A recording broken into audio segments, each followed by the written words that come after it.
तो welcome back guys, welcome back to IMS academy's YouTube channel, जिसमें हम कर रहे थे क्लास 11th की बायोलॉजी का chapter number 3 the plant kingdom. और द प्लांट किंगडम में हमने सबसे पहले बात करी थी सबसे पुराने प्लांट की, जो कि था एल्गी। एल्गी वही जो आपको हरिद्वार की पैड़ियों पे काई देखने को मिलती है।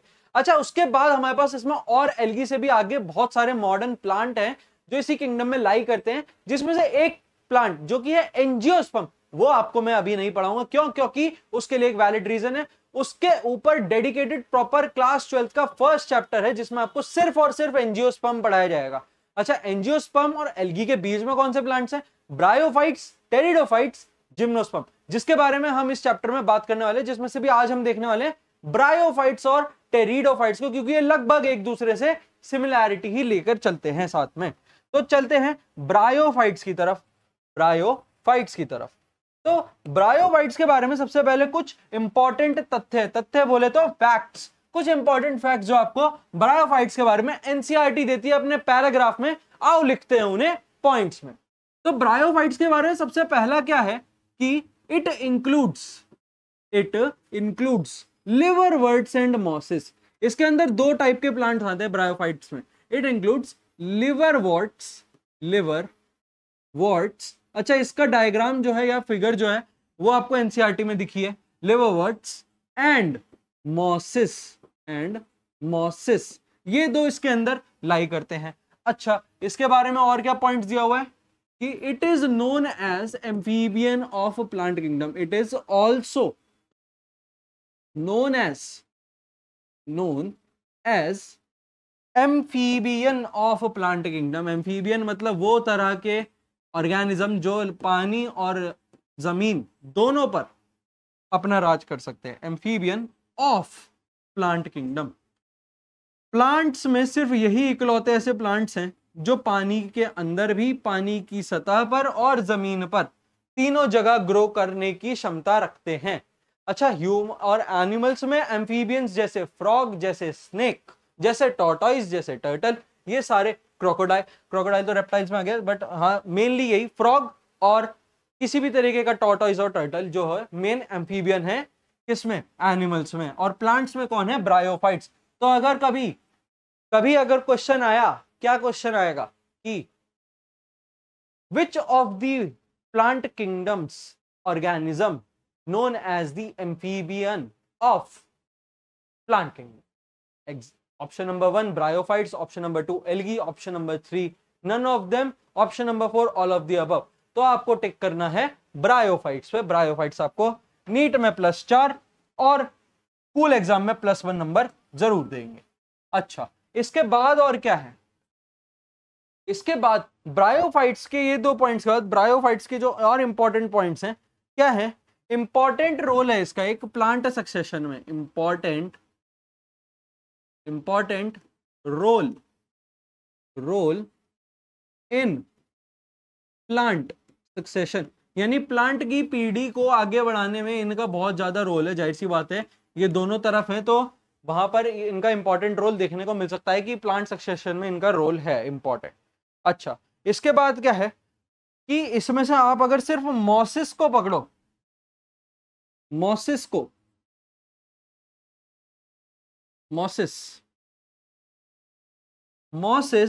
along with लाइकन क्या था? एक म्यूचुअल रिलेशनशिप था एल्गी और फंजाई के बीच। क्या करता है? पॉल्यूशन इंडिकेटर था ये, है ना। फंगाई इसका माइकोबायोन्ट पार्ट था जो हेट्रोट्रॉपिक नेचर शो करता था, और एल्गी इसका फाइकोबायोन्ट पार्ट था जो ऑटोट्रॉफिक नेचर शो करता था। अच्छा, उसी लाइकन को मॉसिस के साथ मिलके क्या कर रहा था? Mosses along with lichen are first to colourise rocks. ये रॉक्स को कलर करने में सबसे पहले आगे आए थे। यानी जितने भी पत्थर आप देखते हो अलग अलग रंग के, उनको उनके रंग कहां से मिले? उनको उनके रंग मॉसिस और लाइकन के मिलन से मिले। इन दोनों ने साथ में आके ये काम करा कि हम जो है मिलके पत्थरों को रंग देंगे। ये कुछ 4 इंपॉर्टेंट पॉइंट्स है ब्रायोफाइट से रिलेटेड। अच्छा, अब मॉसिस का एक और है पार्ट, लाइक मतलब एक और इसका इंपॉर्टेंस है मॉसिस की। मॉसिस के बारे में एक और इंपॉर्टेंट पॉइंट, 2 पॉइंट मॉसिस से रिलेटेड यहीं लिखवा दिए। जब मॉसिस इंपॉर्टेंस, जब मॉसिस के बारे में सेपरेटली पढ़ेंगे तो ये वाले पॉइंट्स उसमें से नहीं, उसमें से हटा दिए जाएंगे क्योंकि यहाँ पर हैं। मॉसिस आर मेन रीजन और main source to decrease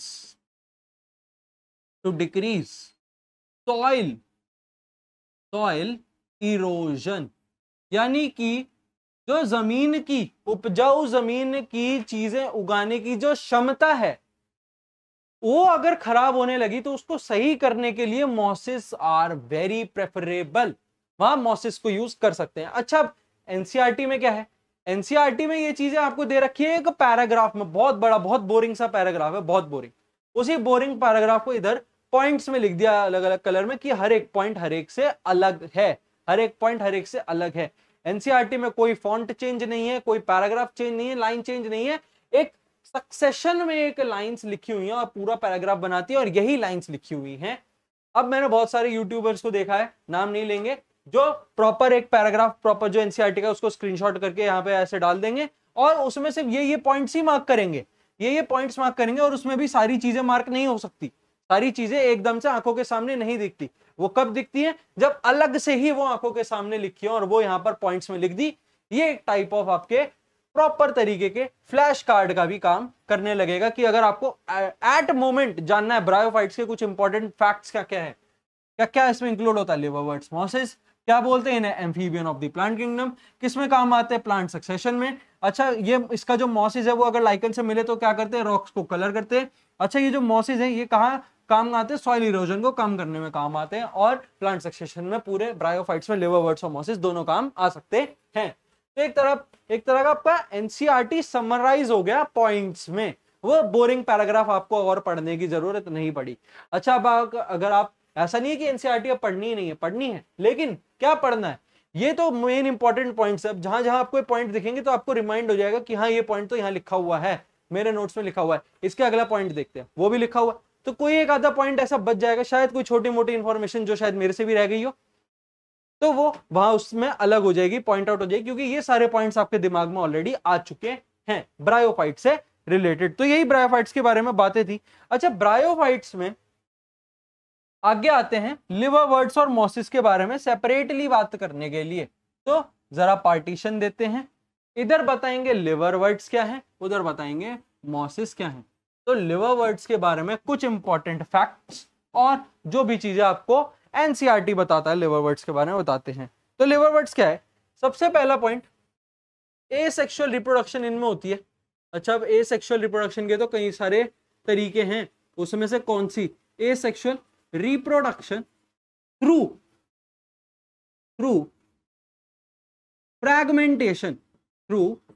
fragmentation, यानी अपने आप को फ्रैगमेंट्स में तोड़ देता है, अपने आप को फ्रैगमेंट्स में तोड़ देता है और रिप्रोड्यूस हो जाता है। Asexual reproduction through fragmentation. अच्छा, अब क्या है? अब फ्रैगमेंटेशन तो है, एंड एक और इसमें चीज होती है जिसे बोलते हैं गैमा, इसे बोलते हैं गैमा। अच्छा, अब ये गैमा क्या होता है इसके बारे में बताते हैं। गैमा, इस गैमा को अलग से लेकर आते हैं, इधर आओ जरा, गैमा को इधर लेकर आए अलग से और अब इस गैमा के बारे में बात करेंगे। गैमा क्या है? इट इज ए ग्रीन, ये हरे रंग का मल्टी सेलुलर, यानी एक ऐसी बॉडी जिसके अंदर अलग अलग काम करने वाले सेल्स जो हैं वो एक साथ रहते हैं, वो होता है मल्टी सेलुलर। हरे रंग का है तो मतलब ग्रीन। और एसेक्सुअल, यानी कि जिसको कोई मेटिंग की जरूरत नहीं है, उसकी एक बड है, उसकी एक जड़ है, बड है, छोटा सा बड है ना। अब ये बड क्या करता है? ये डेवलप कहाँ होता है? Develop in gamma cup. इस गैमा का एक कप होता है, कटोरी जैसा स्ट्रक्चर है गैमा में, वो आपको लिवरवर्ट्स में दिखेगा भी। Asexual bud develop in gamma cup, वो गैमा कप में डेवलप होती है और उसे बोलते हैं गैमा, उसे बोलते हैं गैमा। ये इसके बारे में एक इंपॉर्टेंट चीज जो लिखी हुई है एनसीईआरटी में। अच्छा, अब इसका जो स्पोरोफाइट पोर्शन है, इसका जो स्पोरोफाइट पोर्शन है वो डिफरेंशिएटेड है स्पोरोफाइट यानी अलग अलग है एक दूसरे से। स्पोरोफाइट इज डिफरेंशिएटेड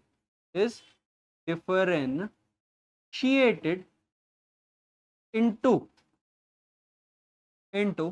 तीन चीजों में, जो कि है फुट यानी पैर, थीटा मतलब बॉडी, और कैप्सूल, कैप्सूल मतलब हेड।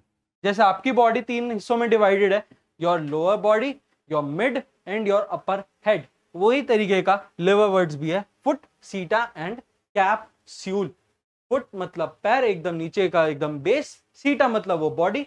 अच्छा, फुट सीटा कैप्सूल को ऐसे समझ सकते हो, लेट सपोज ये रहा फुट, ये रहा सीटा, और ये रहा कैप्सूल, इधर कैप्सूल, ऐसे समझ सकते हो। एक नॉर्मल सा एग्जांपल बना के दिखा दिया फुट सीटा कैप्सूल के लिए। स्पोरोफाइट जो है वो होता है ऐसे डिफरेंशिएट, इनका स्पोरोफाइट जो होता है वो ऐसे होता है।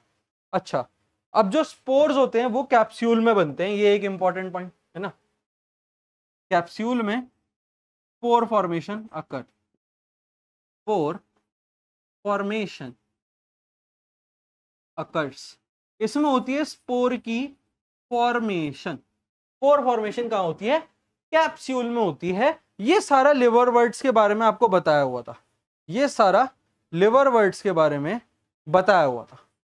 अच्छा, अब मॉसिस के बारे में क्या है? मॉसिस में क्या लिखा है? मॉसिस को लेकर आते हैं। पहला पॉइंट, ए सेक्सुअल रिप्रोडक्शन, इसमें भी सेम तरीके से होती है। ए सेक्सुअल रिप्रोडक्शन, ए sexual reproduction through fragmentation, same वैसे ही जैसे लिवर वर्ड्स में है, थ्रू फ्रैगमेंटेशन। ये हो गया फ्रैगमेंटेशन, ठीक है, फ्रैगमेंटेशन सेम जैसे asexual reproduction through fragmentation liver words में था, वैसे ही फ्रैगमेंटेशन के थ्रू मॉसिस में भी होती है। और इसमें एक और तरीके से होती है एंड बडिंग। बडिंग किस में देखने को मिलती है? हाइड्रा में भी देखने को मिलती है हमको बडिंग, और सेम यहां पर भी देखने को मिलती है। अच्छा, इसमें जैसे फ्रैगमेंटेशन के अलावा गैमा था, तो उसमें ऐसा जैसा कुछ है नहीं, उसमें ऐसे जैसे गैमा की तरह कुछ है नहीं, उसमें डायरेक्ट बडिंग वगैरह से ही होती है। अच्छा, अब एक इसका इंपॉर्टेंट पॉइंट और, कि जो स्पोरोफाइट है, जो स्पोरोफाइट एंड जो स्पोर का डिस्पर्जन है, यानी स्पोर का आसमान में फैल जाना, डिस्पर्सन, स्पोर का बनना, स्पोर का फैलना, इज मोर इलैबोरेटेड, वो और ज्यादा अच्छे तरीके से इलैबोरेट है, इलैबोरेटेड इन मॉसिस, इन मॉसिस। अच्छा, मॉसिस, देन लिवरवर्ट्स, लिवरवर्ट्स से ज्यादा इलैबोरेशन मॉसिस में देखने को मिलती है स्पोरोफाइट और स्पोर डिस्पर्शन में। ये आपको एक इंपॉर्टेंट पॉइंट याद रखना है डिफरेंस का इन दोनों के बीच का, कि उस समय ज्यादा स्पोरोफाइट और स्पोर डिस्पर्जन की बातें करी है, लिवरवर्ट्स में इतनी नहीं है। तो ये बेसिकली हमारे पास था हमारा ब्रायोफाइट। अच्छा, ब्रायोफाइट से आगे बढ़े तो आएंगे हमारे पास टेरिडोफाइट। पी इसमें साइलेंट है, टेरिडोफाइट्स। ब्रायोफाइट्स में लिवरवर्ट्स और मॉसिस थे, है ना। अब टेरिडोफाइट्स में क्या क्या आते हैं? टेरिडोफाइट्स के बारे में तथ्य चालू करते हैं हमने, तो पहला तथ्य लिखते हैं, it includes horsetail and ferns. Horsetail और फर्न्स इसके अंदर आते हैं, ये इसका सबसे पहली चीज, इंक्लूड आते हैं हॉर्स टेल और फर्न्स। अच्छा, अब ये क्या करते हैं? हॉर्स टेल और फर्न्स के बारे में लिखा हुआ है इसमें, ये जो हॉर्स टेल और ये फर्न्स जो टेरिडोफाइट्स के अंदर है, हॉर्स टेल और फर्न्स जो टेरिडोफाइट्स के अंदर है, ये क्या करते हैं? ये मेडिसिन का काम करेंगे, ये यूज्ड एज अ मेडिसिन, ये मेडिसिन का काम करते हैं, मेडिसिनल यूज है इनका। And work as soil binder, and work as a soil binder, यानी कि वो जो चीजें, ये वो चीजें हैं जो सॉइल को बांध के रखते हैं आपस में, सॉइल को बांध के रखते हैं। अच्छा, अभी जैसे हाल फिलहाल में मॉनसून चल रहा है, मॉनसून में क्या होता है कि पहाड़ जो होते हैं वो गिरने लगते हैं, पहाड़ जो होते हैं गिरने लगते हैं, पत्थर जो होते हैं टूट टूट के गिरने लगते हैं बारिश की वजह से।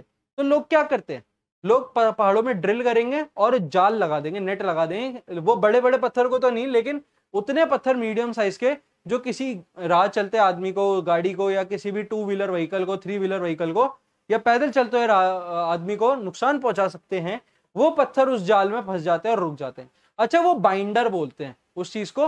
अगर हम सॉइल के बेसिस में समझें तो सॉइल को खराब करने वाली चीजें जो होंगी उसको ये टेरिडोफाइट्स हटा देगा, ये उसे बाइंड करके अपने पास रख देगा, ये इसलिए सॉइल बाइंडर का काम करता है। कौन?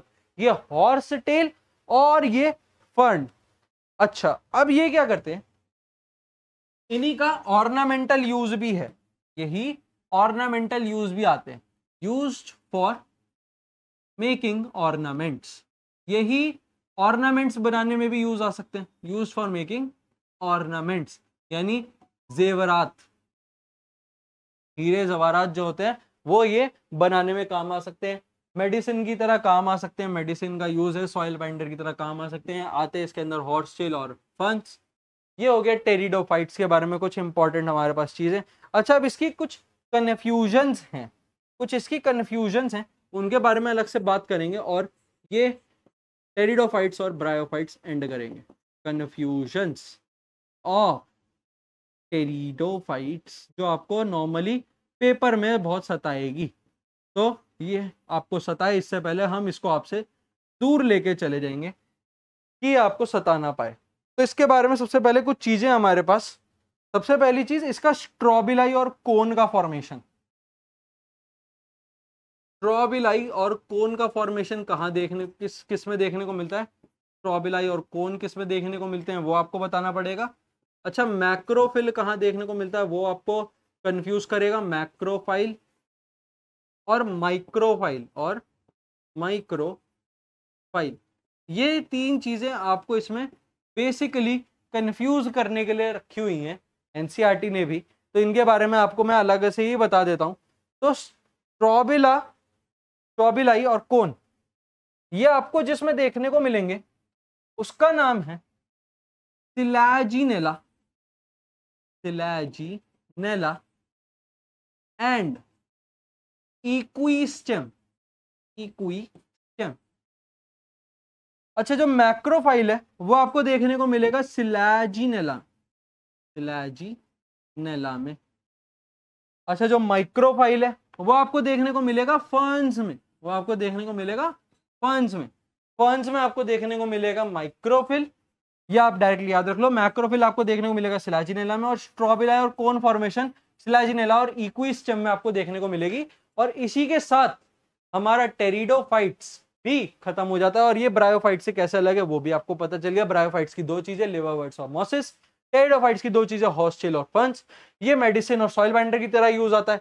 ये कहाँ, ये किस तरीके से यूज आ सकते हैं, ये यहाँ लिख के इसके सारे यूजेस, एम्फीबियन और प्लांट किंगडम बोलते हैं, प्लांट सक्सेशन में यूज आते हैं, कलराइज रॉक्स में यूज आते हैं लाइकन के साथ मिलके, और सॉइल इरोजन को घटाने में यूज आते हैं। अच्छा, ये सॉइल बाइंडर की तरह यूज आते हैं, कौन, टेरिडोफाइट्स सॉइल बाइंडर की तरह यूज आते हैं, ये ऑर्नामेंट पर्पस में यूज आते हैं। इसके कंफ्यूजन में इसके एग्जांपल्स हैं कि स्ट्रॉबिला और कोन फॉर्मेशन किसमें देखने को मिलते हैं, सिलैजिनेला इक्विस्टेम में। मैक्रोफिल कहां देखने को मिलता है, सिलैजिनेला सिर्फ, नॉट इक्विस्टेम। और लास्ट माइक्रोफिल कहां देखने को मिलता है, सिर्फ और सिर्फ फर्न्स में। तो जो सिलैजिनेला और इक्विस्टेम है वो हॉर्स टेल के अंदर आते हैं, सिलैजिनेला और इक्विस्टेम हॉर्स टेल में आते हैं। ये किस में आते हैं, हॉर्स टेल में, ये दोनों इन हॉर्स टेल, ये हॉर्स टेल्स में आते हैं, हॉर्स टेल्स के एग्जाम्पल हैं। तो 1 मार्क क्वेश्चन भी अगर आ सकता है कि हॉर्स टेल का नीचे दिए हुए ऑर्गेनिजम्स में से, एग्जांपल्स में से कौन सा सही एग्जांपल है, तो आपको सिलैजिनेला और इक्विस्टेम को ढूंढना है। दोनों में से कोई एक मिले तो टिक कर देना है, दोनों मिले तो बोथ पे, या ऑल ऑफ दी अबव अगर मिले तो वो, ठीक है। इसी के साथ हमारा ब्रायोफाइट्स और टेरिडोफाइट्स भी खत्म होता है। नेक्स्ट टाइम हम लेकर आएंगे जिम्नोस्पर्म, जो कि होने वाला है इसका एंड, और ये चैप्टर हमारा हो जाएगा खत्म। Thank you so much.